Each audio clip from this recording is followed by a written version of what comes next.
against Milton Obote, Idi Amin and Yoweri Museveni. Now, two of those, Obote and Amin in particular, were very, very brutal.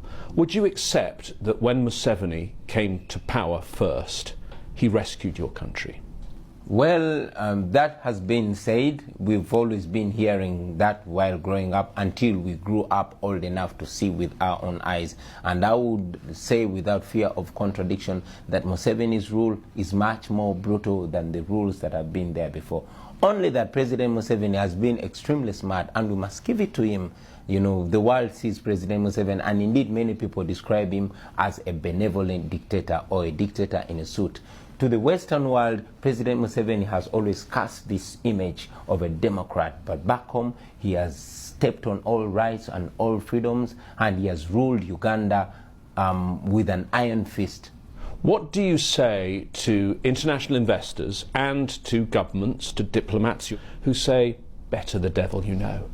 Well, to the international community, to the international investors, and to all the organizations that are working with Uganda, first and foremost, I want to thank them for always choosing to be friends of Uganda. They've supported our healthcare system, and yes, they've supported our military. But we know that we are also citizens of the world, and what unites us should not be only business. It should be the values that we share together, values like democracy, values that the respect for human rights, and values like zero tolerance to corruption. So I request them to always hold the administration accountable. Let them make the observation of human rights and the rule of law a precondition for cooperation with Uganda, so that ultimately they are dealing with Uganda not to the detriment of Ugandans. We want the international community, and in particular the United States of America, to be dealing with Ugandans and not with Museveni himself.